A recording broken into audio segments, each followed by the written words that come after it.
Hey, good morning. Today is day 31 of our 31-day challenge where we have been studying together the book of Proverbs. Again, it's day 31.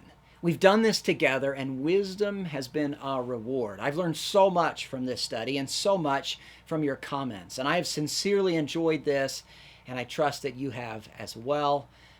So let's finish strong in this final chapter. If you would, turn your attention to the Word of God and specifically turn to Proverbs 31. I've entitled this chapter, Wisdom's Mother.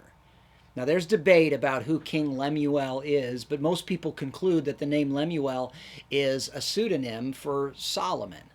That would mean that his mother is Bathsheba. Proverbs 31 is a mother's wise advice to her son. This is a mother who has lived a life full of lessons learned, full of mountains and valleys, and now she is imparting heavenly wisdom to her son. So first of all, I want you to notice the sense of personal possession in verses 1 and 2. The mother says, "My son, and my womb, and my vows." He is her son. He is her responsibility. He belongs to her. She's not shrinking from her responsibility as a parent, but she's embracing that responsibility. Also interesting is in verse number 1, the phrase, the prophecy that his mother taught him. She belongs to him as well. That's his mother. He is her son, and she is his mother. They belong to each other. And she is embracing her role as a parent in his life, and she is hoping that he will not forsake the law of his mother, because she's about to make her law very clear to him. But then, secondly, notice the motherly instruction given in verses 3 through 9. And I summarize her instruction by suggesting that she's saying to him, "Son, I want you to have a strong body and a clear head and a pure heart."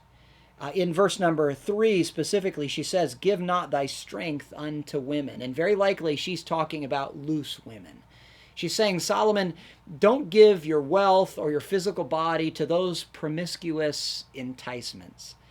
And then she says, "Nor give thy ways to that which destroyeth kings." Specifically, she's mentioning wine and strong drink as those things which could destroy him. Not only does wine have a physical effect on his body, but it would also have an effect on his mind and eventually on his heart. She wants her son to stay away from strong drink, lest he forget the law and pervert the judgment of any of the afflicted. She's saying wine and strong drink is not for you, Lemuel, not for you, Solomon. I want more than just a life of hedonism for you. I want you to speak for those who can't speak for themselves. That's verse number 8. I want you to open your mouth and plead the cause of the poor and the needy. That's verse number 9. And I want you to stay away from promiscuous women. And I want you to let those that are about to perish, they can have that strong drink, maybe for medicinal reasons. Let those winos that lay in the streets and have heavy hearts, they can have it. They are the ones that drink strong drink and try to escape their reality and remember their misery no more, verse number 7. But not you. You're my son. And I want to see God do great things with you. To be clear, her statements in verses 6 and 7 are in no way pro-strong drink, but they are in every way pro her son. She's saying other people are going to imbibe, but those people are not my son. That's their business, but you belong to me, and I want you to have a bright future. You're not in a desperate situation ready to perish, like it says in verse number 6. You're not on death row. No, you have your whole life ahead of you, son. So stay away from the seductress and stay away from the strong drink, because as your mother, I want you to have a strong body and a clear head and a pure heart so that you can help others. You've got something to live for. And then she goes on to explain that few things on this earth will help you acquire and maintain that strong body, that clear head, and that pure heart any better than a good wife. A godly wife can be an invaluable companion. So thirdly, notice in verses 10 all the way through 31, this invaluable companion is described. And I say that she's invaluable because her price is far above rubies. That's verse number 10. And you may recall that there is something else described in the book of Proverbs that is far more valuable than rubies. Do you remember what it is? It's wisdom. Proverbs 8:11 says wisdom is better than rubies, and Proverbs 3:15 says wisdom is more precious than rubies. A virtuous woman, a wise woman, she's a high-value woman. And just like how wisdom must be found or sought after or pursued, so also does this invaluable companion need to be pursued, because who can find a virtuous woman? She's not the type of woman who puts herself out there for easy access like the strange woman does. No, you find her, you pray for her, you pursue her. She's not cheap and easy. She's invaluable and she's precious. This is the type of wife that his mother wants for her son. This wife is trustworthy, verse number 11, and she'll do him good all the days of her life, verse number 12. And she works hard with clothing and for food, and she gets up early and then works hard into the night. She doesn't eat the bread of idleness, verse 27 says. She cares about the poor and needy, verse number 20. She's fearless because she's prepared, verse 21. She makes her husband look good in verse number 23. She adorns herself with strength and with honor, and she's not afraid of the future.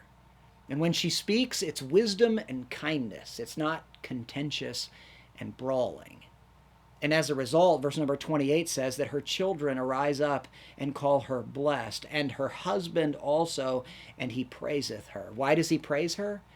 Because a woman that feareth the Lord, she shall be praised.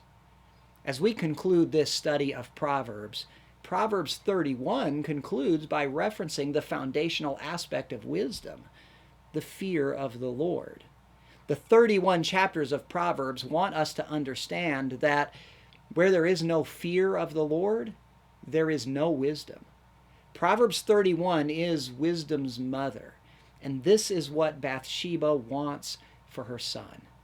And on a personal note, when I told my wife, Britton, that I was going to be explaining Proverbs 31, she said that it was interesting to her that it took Solomon and Hezekiah and Agur 30 chapters to say essentially the same thing that Bathsheba said in just one chapter. It is what it is. But thank you so much for joining me on this journey through Proverbs. I commend you for completing this challenge with me. And as I said at the outset of this video, wisdom has been our reward. May we all now together have the discernment to know exactly how to apply this heavenly wisdom to our day-to-day situations. And as always, please comment below and let me know what the Lord taught you from Proverbs 31.